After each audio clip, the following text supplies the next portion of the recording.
mahita fiainana mandrakizay nahoana no iandry tereny fotoana vao ifo iantsoantsony ray fahaizana harena diplôma tsy azahoana tombonandro iray nahoana no iandry fasana manolona vao eritreritra mandrakizay fiadako fantatro fahovonjanao raha misy lasy zao de zao mbora iao mizaho sianao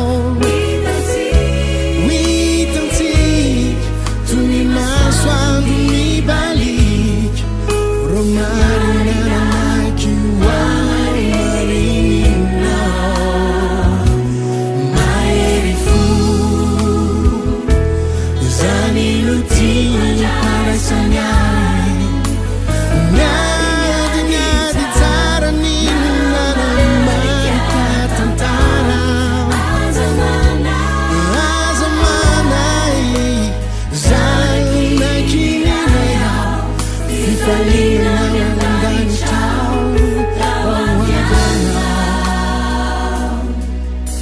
tanora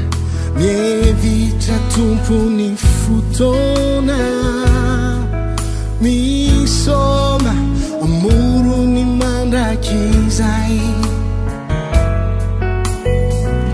tsy ampozina satsy vaovao ratsy foana tsy miomana nefa lasy votozay